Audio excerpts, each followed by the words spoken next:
আজকের খুতবার আলোচ্য বিষয়ে সূরা নূরের 2টি আয়াত থেকে একটু কম। এই আয়াতগুলোতে এমন এক মূলনীতি আলোচনা করা হয়েছে যার দ্বারা আমরা শুধু বিবাহ নামক প্রতিষ্ঠানটিকে বুঝব না, বরং সমাজে কিভাবে মানুষকে বিবাহ বন্ধনে আবদ্ধ করা যায় তাও বুঝব। আল্লাহ আযজা ওয়া জাল যার চেয়ে কেউ বেশি অলঙ্কারপূর্ণ ভাষায় কথা বলে না, অল্প কিছু শব্দের মাধ্যমেই তিনি এই বিষয়টাকে চমৎকারভাবে তুলে ধরেছেন যে কিভাবে মুসলিম কমিউনিটি এবং মুসলিম পরিবারগুলো তাদের ছেলে মেয়েদের বিয়ে দেওয়ার বিষয়টি চিন্তা করবে। বস্তুত এটা শুধু আপনার ছেলে বা মেয়ের বিয়ে দেওয়ার ব্যাপার নয়। যখন এই আয়াতগুলো অবতীর্ণ হয় তখন বহু মানুষ মাত্র ইসলামের ছায়াতলে আশ্রয় গ্রহণ করেছে। সুতরাং অনেকের কোনো মুসলিম পরিবার ছিল না। এমন অনেক মহিলা ছিলেন যাদের পিতামাতা মুসলিম ছিল না, তারা তাকে সমর্থন দিচ্ছিলেন না, তারা এখন সাহাবিয়াত এবং তারা অবিবাহিতা, অথবা যাদের বিবাহ ভেঙে গেছে, অধিকন্তু সন্তান সন্ততিও আছে ইত্যাদি।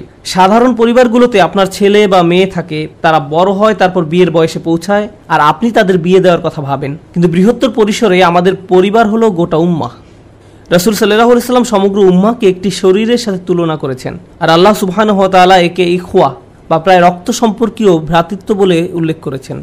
আমরা একে অপরের ভাই, তার মানে আমরা সবাই মিলে বড় একটা পরিবারের মতো। সুতরাং আমাদের সমাজে যখন পুরুষ মহিলারা বিবাহ বন্ধনে আবদ্ধ হতে পারে না, সেটা আমাদেরই সমস্যা। তো আল্লাহ সুবহানাহু ওয়া তাআলা বলেন, ওয়ানকিহুল আয়ামা মিনকুম, তোমাদের মধ্যে যারা বিবাহহীন তাদের বিবাহ সম্পাদন করে দাও। এভাবেই বক্তব্যের শুরু। আরবিতে আইম শব্দটি নারী পুরুষ উভয়ের জন্য প্রযোজ্য, তবে বেশিরভাগ সময় এটা নারীদের জন্য ব্যবহৃত হতো আর কম সময় পুরুষদের জন্য ব্যবহার হতো। আরবদের এই শব্দ ব্যবহার থেকে বোঝা যায় এটি পুরুষদের বেলায় এমন কারোর জন্য ব্যবহৃত হতো যে সহজে বউ পাচ্ছে না, অথবা এমন পুরুষ যে বিয়ে করতে অস্বীকৃতি জানাচ্ছে, তা যে কোনো কারণেই হোক, তাদেরকে বিয়ে করতে উৎসাহ যোগাতে এটা ব্যবহৃত হতো। পক্ষান্তরে অধিকাংশ ক্ষেত্রে এটা নারীদের বেলায় ব্যবহৃত হতো। এমন নারী যারা তালাক প্রাপ্তা, এমন নারী যাদের এখনো বিয়ে হয়নি, কিংবা এমন নারী যারা অন্য পরিবার থেকে এসেছেন আর এখন তারা মুসলিম, ইত্যাদি ইত্যাদি। নারীদের নিয়ে এখানে কথা বলা হয়েছে। এখানে মজার যে বিষয়টার প্রতি আমি দৃষ্টি আকর্ষণ করতে চাই তা হলো আল্লাহ আযজা ওয়া জাল্লা এখানে সর্বপ্রথম তালাকপ্রাপ্তা নারীদের কথা উল্লেখ করেছেন। তালাকপ্রাপ্তা নারীদের প্রতি প্রথম দৃষ্টি দিয়েছেন উম্মুল মুমিনিন তথা রাসূল সাল্লাল্লাহু আলাইহি সাল্লামের স্ত্রীদের মাঝে অধিকাংশ ছিলেন তালাকপ্রাপ্তা বা বিধবা। রাসূল সাল্লাল্লাহু আলাইহি সাল্লামের সুন্নাহ হলো তালাকপ্রাপ্তা বা বিধবাদের বিয়ে করা। এটাই আসলে আমাদের রাসূল সাল্লাল্লাহু আলাইহি সাল্লামের একটি সুন্নাহ ছিল। এই সুন্নাহটিকে এখন সম্পূর্ণ বিপরীত দৃষ্টিকোণ থেকে দেখা হয়। কেউ যখন কোনো তালাকপ্রাপ্তা কাউকে বিয়ে করার কথা বলে বা বিধবা কাউকে বিয়ে করার কথা বলে, তখন তাকে বলা হয় তুমি কি পাগল হয়ে গেছো। আর এটা আমাদের প্রিয় রাসূল সাল্লাল্লাহু আলাইহি সাল্লামের দেখানো সুন্নাহর সম্পূর্ণ বিপরীত আচরণ। প্রকৃতপক্ষে আল্লাহ যে আয়াতে রাসূল সাল্লাল্লাহু আলাইহি সাল্লামকে বর্তমান স্ত্রীদের স্থলে নতুন স্ত্রী দেওয়ার সম্ভাবনার কথা বলেন, সেখানে তিনি প্রথমে বলেছেন সাইয়্যিবাত, তারপরে বলেছেন আবকারা, আমি তাকে অন্য নারী বিয়ে করাবো। এখানে তিনি সাইয়্যিবাত বা অকুমারী নারীদের কথা প্রথমে বলেছেন, তারপরে বলেছেন আবকারা বা কুমারীদের কথা যাদের আগে কখনো বিয়ে হয়নি। কোরআনের এই পর্যায়ক্রমকে অনেক মুফাসসির বিশেষ গুরুত্ব দিয়ে তুলে ধরেছেন। তারা বলেন এখানে আল্লাহ যাদের আগেও একবার বিয়ে হয়েছে তাদেরকে অগ্রাধিকার দিয়েছেন, কারণ সমাজে এদের কথা মানুষ সহজেই ভুলে যায়। কিন্তু আমাদের উম্মায় আমরা কাউকে পেছনে ফেলে রাখি না, পেছনে ফেলে রাখে। আল্লাহ যখন বলেন তোমাদের মাঝে অবিবাহিতদের বিয়ে দিয়ে দাও, তাদেরকে বিয়ে করার সুযোগ দাও, বিয়ে দিয়ে দাও, এই নির্দেশনাটি ব্যাপকতা বোঝায়। এই নির্দেশনাটি কাদের জন্য প্রযোজ্য? আপনি হয়তো চিন্তা করবেন ছেলেটা যখন পড়ালেখা শেষ করবে, তারপর যখন একটা ভালো চাকরি পাবে, যখন সে অনেক টাকা জমাবে, যখন সে তার পিতামাতাকেও খরচের কিছু টাকা ফেরত দেবে, যখন সে এটা করবে সেটা করবে ইত্যাদি ইত্যাদি, পরিবারের অন্য সবার যত্ন নেওয়া হবে, তারপর আমরা তার বিয়ের কথা চিন্তা করব। কারণ এখন যদি আমরা তাকে বিয়ে করাই, তার সকল মনোযোগ তার স্ত্রীর দিকে চলে যাবে, আমরা কিছুই পাবো না। এটা আমাদের সন্তান, আমাদের বিনিয়োগ। তাকে বিয়ে করানোর আগে আমরা আমাদের টাকার মূল্য ফেরত চাই। আর এমন কি যখন আমরা তাকে বিয়ে করাবো তখন ব্যাপারটা শুধু আমাদের পার্থিব অর্জনের বিষয় না, এটা আমাদের পারিবারিক গৌরব। এমন একজনকে বিয়ে করাতে হবে যাকে আমরা প্রদর্শন করতে পারবো, যাকে নিয়ে আমরা গর্বিত হব, অনেক ছবি তুলতে পারবো। তাই বিশাল এক অনুষ্ঠানের আয়োজন করো, মানুষকে দেখাও যে আমরা একটা উচ্চ শ্রেণীর পরিবারের সাথে আত্মীয়তা করেছি, ইত্যাদি ইত্যাদি। তাই কাউকে বিয়ে করানোর আগে আপনি যে বিষয়টা বিবেচনা করেন তা হলো নারী পুরুষ উভয়ের জন্য আপনি একটা বয়সের মাত্রা ঠিক করে দেন। নারীদের ক্ষেত্রে একদম বিপরীত কাণ্ডটাই ঘটে। কোনো কোনো পরিবারে সে টিনেজ বয়সে পৌঁছার সাথে সাথে এমন ভাবা হয় আমাকে দ্রুত দায়িত্ব পালন থেকে বাঁচতে হবে, মনে হয় যেন এটা আপনার ঘরে একটা ব্যাধি। যত দ্রুত এর থেকে বাঁচা যায় ততই মঙ্গল। আপনি মেয়েটাকে যেন তেনভাবে কোনো একটা পাত্রের কাছে দিয়ে বিদায় করতে পারলেই বাঁচেন। বহু মেয়েরা হতাশায় ভোগেন, কারণ তাদের বাবা মা সবসময় বলতেই থাকেন তুমি এখনো এখানে পড়ে আছো, তুমি বিয়ে করছো না। আর অন্যদিকে যুবক ছেলেরা বিয়ে করতে চায় আর তাদের বাবা মা বলতে থাকে তুমি এখনো বিয়ের জন্য প্রস্তুত নও। লক্ষ্য করুন কোরআনের আয়াত আমাদের কি বলে, ওয়াসসালিহিনা মিন ইবাদিকুম ওয়া ঈমানিকুম, এবং তোমরা তোমাদের দাস দাসীদের মধ্যে যারা সৎকর্মপরায়ণ তাদেরও বিয়ে দাও। তখনকার সমাজে দাস দাসীরা ছিল, তাদের বলতে গেলে কোনো টাকা পয়সাই ছিল না। আল্লাহ বলেন তাদেরও বিয়ে দিয়ে দাও। তাই এই যুক্তি যে বিয়ে সম্পর্কে চিন্তা করার আগে কাউকে স্বাবলম্বী হতে হবে, তা এই একটি বক্তব্যের মাধ্যমে তছনছ করে দেওয়া হলো, সমীকরণ থেকে বাদ দিয়ে দেওয়া হলো। যে বিষয়গুলো বিবেচনায় আনতে হবে তা হলো প্রথমত তারা কি বিয়ের বয়সে পৌঁছেছে, আর দ্বিতীয়ত সালেহীন বা ভালো মানুষ। ভালো মানে তাদের আল্লাহর সাথে সম্পর্ক ভালো এবং তারা পরিণত, তারা প্রস্তুত। এই হলো সালেহীনা মিন ইবাদিকুম ওয়া ঈমাইকুমের ব্যাখ্যা। তারপর আল্লাহ এর সাথে যোগ করে আরো বলেন, কারণ এখনো বহু মানুষ এই বিষয়টাকে গুরুত্বপূর্ণ মনে করে, ইন ইয়াকুনু ফুকারা ইউগনিহুমুল্লাহু মিন ফাদলিহি, তারা যদি নিঃস্ব হয় তবে আল্লাহ নিজ অনুগ্রহে তাদেরকে সচ্ছল করে দেবেন। কারণ টাকা পয়সার বিষয়টা আল্লাহর নিকট ক্ষুদ্র সমস্যা, তবে আল্লাহ নিজ অনুগ্রহে তাদেরকে সচ্ছল করে দেবেন।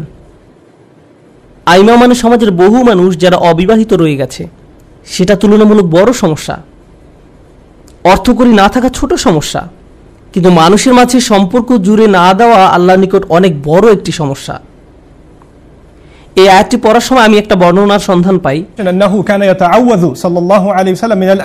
রাসূল সাল্লাল্লাহু আলাইহি সাল্লাম এমন সমাজ থেকে আল্লাহর নিকট আশ্রয় চাইতেন যেখানে প্রচুর অবিবাহিত মানুষ রয়েছে। তিনি উম্মার এমন অবস্থা হওয়া সম্পর্কে উদ্বিগ্ন ছিলেন যেখানে প্রচুর অবিবাহিত মানুষ থাকবে আর তারা এটা নিয়ে সুখী থাকবে। আসলে এই অবস্থায় তারা সুখী নয়, আর অন্যজনের বেলায় যে বিয়ে করতে চাচ্ছে তাকে বিয়ে করতে দিচ্ছে না। তখন সেই ছেলে বা মেয়ে বলে, যা ঠিক আছে আমি আর বিয়ে করবো না, একা থাকবো। যখন কেউ বলে আমি একা থাকবো, তার অর্থ এই নয় যে আমি ফেরেশতার মতো থাকবো। নিঃসংকোচে বলতে গেলে আমরা জানি এর মানে কি। একজন 30 বছরের যুবক যে কিনা একজন প্রফেশনাল, ভালো টাকা উপার্জন করেন, অন্যদিকে 28 বছরের এক মেয়ে যে লেখাপড়া শেষ করেছে এখনো অবিবাহিতা, তার মানে এই না যে তাদের কোনো আকাঙ্ক্ষা জাগ্রত হয়নি, পাপ করার সুযোগ তৈরি হয়নি, বা তার আগের দিনের মদিনার মানুষদের মতো ধার্মিক জীবনযাপন করে।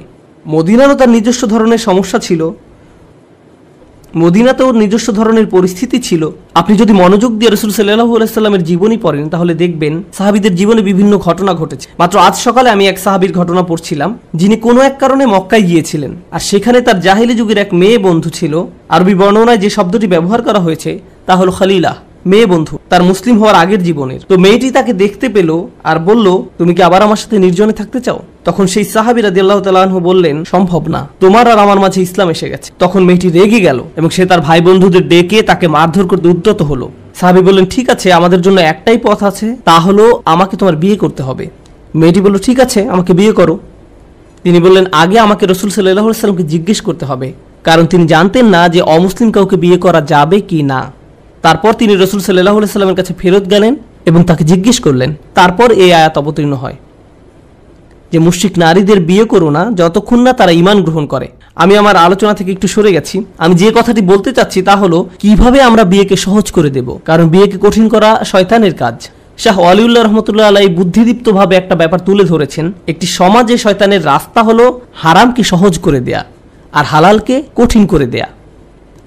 যখন সমাজে এটা ঘটে তখন শয়তানের জয় হয়, কারণ লোকজন সহজের দিকে আকৃষ্ট হবে।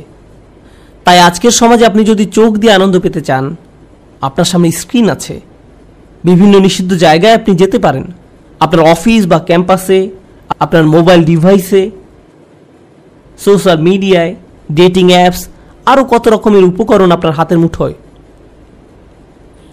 কারণ পুরুষের মহিলাদের প্রতি আকর্ষণ থাকবেই, আল্লাহ এটা মানুষের ভেতর দিয়ে দিয়েছেন, আর এটা কোথাও চলে যাবে না। নারীরাও নিজেদের জন্য সঙ্গীর খোঁজ করবেই, এটাও আল্লাহ তাদের ভেতর দিয়েছেন, এটা প্রকৃতিতেই রয়েছে। এই কারণেই পরিবার তৈরি হয়। আজ যখন অসুস্থ, নোংরা আর অবৈধ কার্যক্রমের দরজাকে বিস্তীর্ণ রূপে খুলে দেওয়া হয়েছে, এরকম পরিস্থিতিতে একজন যুবক এসে যখন বিয়ের কথা বলে, আমি জানি আমি মাত্র ভার্সিটির 3য় বর্ষে পড়ি, আমি জানি আমি মাত্র ভার্সিটির 3rd ইয়ারে পড়ি, কিন্তু আমি আর পারছি না মা, আমি আর পারছি না বাবা। সে হয়তো এভাবে বলে না, আব্বা আমার হরমোন আমাকে পাগল বানিয়ে দিচ্ছে, ক্যাম্পাসে মেয়েদের যা অবস্থা, আমি জানি না আপনাকে কি বলবো। সত্যি একটা মেয়ে আমাকে শুধু মেসেজ দিয়েই যাচ্ছে। কেউ তো আর এভাবে তার বাবা মাকে বলবে না। সে হয়তো বলবে, মা, আমি মনে করি আমার বিয়ে করা উচিত।